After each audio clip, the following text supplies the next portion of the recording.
For the past year, I've been developing this roguelike that has Paper Mario styled graphics, and it's primarily focused on skill-based gameplay instead of artificially making you stronger the more you play. And so 3 months ago, I did something that I've never done before: release it into early access on Steam. Since then, I've made 4 major changes that in total multiplied the size of the game by about 3 times. And before releasing these updates to the public, I ran some playtests, and the results were super surprising. So, did these 4 changes actually make the game better? You'll have to watch to find out. So I'm very fortunate that Soulstalker's reviews have been positive, but the number one complaint that the game has had ever since day one is that it doesn't really have a progression system. How it's worked is that you have certain achievements, and if you complete them, you unlock a character. And the character unlocking still works like this. For everything else though, since the game's a roguelike, you lose your progress when you die. So Soulstalker doesn't do what other games do, where there is some sort of currency to permanently improve your character, like Hades for example. And since the game is skill-based, and that's one thing I want to keep, I wasn't sure if it was possible to add a feature like this. But then, I got an awesome idea. What kind of progression system can make you feel like you get more powerful as you play without actually making the game easier, and doesn't make the unlocks better unless you as a player get better as well? Well, before I explain my revelation, let me explain the starting weapon and trinket system.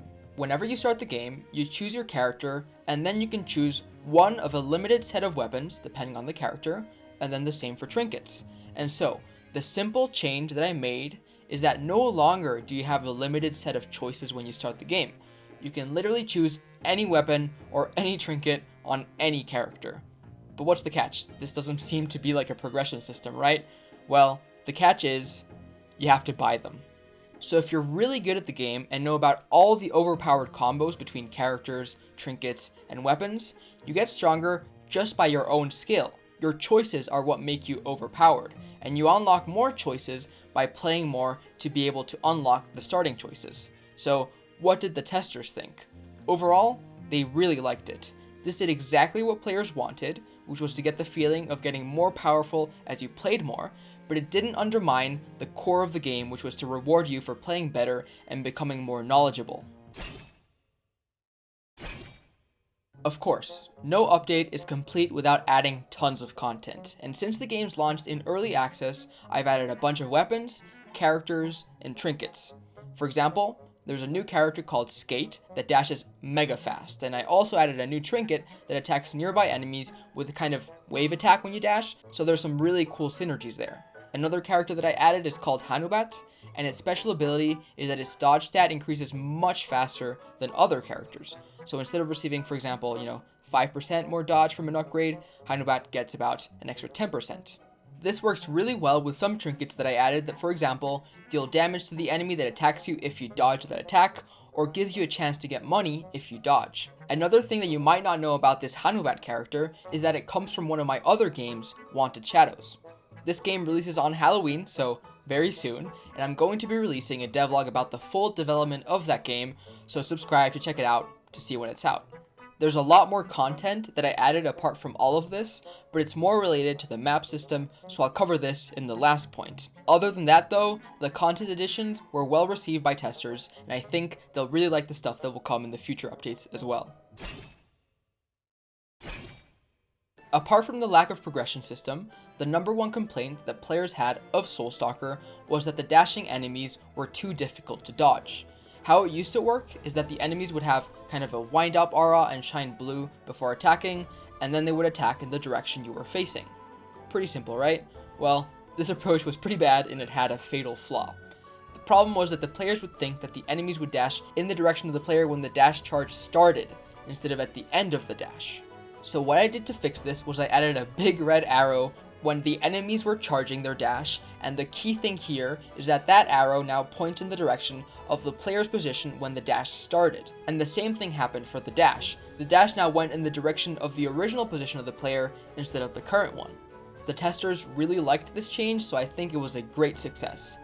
2 out of the 3 biggest complaints of the game were effectively fixed, and the third one I'll cover later. You'll see, it's a pretty big one. Either way, apart from the dash arrow, there was tons of other usability stuff that was improved. For example, All the music, which is done by the amazing Tim, who does all of our songs, was increased in length from 2 minutes to 4 minutes. Together with all the changing tracks that we have depending on whether you're fighting or not, the music should be incredibly dynamic. And another thing that we did was we changed the look of the main menu. Originally it looked like this with some squarish button, but Tim the artist, not the musician, an entirely different Tim, made special buttons for every single characters so the personalities shine much more through. On top of that, I also had some new key art and a new logo made for the game to coincide with all of these new additions, and Brian was the one who made these too. I think they look super great, and it seems like everybody else agrees as well. In general, all of this was super well received by testers, but will this continue to be the case is the question. The last of the top 3 major complaints was the map system. How it used to work is that it generated some paths with different nodes that could be enemies, shops, or elites, which are stronger enemies with more rewards. The original method had 2 issues though. The first is that there weren't enough nodes, so the paths didn't vary that much. And then the second is that the generated paths varied too much. And this got worse the more node types there are, and I wanted to add more nodes. So what I did was overhaul the whole map system. Here's how the new generated maps look like. As you can see, there is definitely less variance in the paths, and there are many more nodes, and in general, it's more visually interesting. With the nodes, the main thing that I did was split up the shops into 3 different types. It's quite a big difference. So how the shop used to work is that firstly, whenever you entered it, you could choose between a free heal or a free upgrade to one of your weapons. After that, you can go ahead and buy whatever trinkets or weapons the shop shows you. So in the new system, instead, the choice between the upgrade and the healing is a completely new node, called the campfire node. There was a small issue though. Now the game was a bit too difficult because you didn't get healed enough, but that was really easy to fix. I just increased how much campfires healed you. So apart from the campfire node, the shop was also split into 2. So instead of having just a shop node, there could now be a trinket shop and a weapon shop. And this was done because some players felt that it was annoying to get shown weapons in the shops when they had all of their weapon slots full. But I also wanted players to have the ability to change their weapon loadout if it was necessary, so kind of like a mid-game pivot. And with a new split between trinket and weapon shop, you can choose exactly when to get shown weapons, so it was a great improvement, and it seems like everybody liked it as well. So overall, I'm super happy with these changes mechanically and visually as well. And I'm not just referring to how the map looks like, I also revamped the area graphics of all of the nodes. Like for example, here's what the shop used to look like, so this was both the weapon and the trinket shop, but here is what the new weapon shop looks like, and it's still quite similar, right? But then here is the trinket shop, and I'm very happy with this one. It looks much more vibrant, but it's not even my favorite one. This is what the campfire node looks like. It's by far my favorite, and visually, it's much more interesting. But for both visuals and mechanics, my opinion doesn't really matter, right? What do the testers think? Well, it was an improvement. Overall, everybody agreed that the new map system was much better than the previous one, but there was still room for improvement. The most brought up point was that because the weapon upgrading was less frequent, some characters and strategies fell behind. So this is definitely something I'll fix in the next update, and I already have some ideas. And in general, the new map generation was also a huge upgrade. Testers said that it made the game feel much more strategic, and the choices meant a lot more. They also said that they wanted more nodes to make the game even more interesting, so that's also going to be coming in a new update. So while this aspect of the update wasn't perfect, it improved the game by a lot, and in early access games like this one, that's what matters.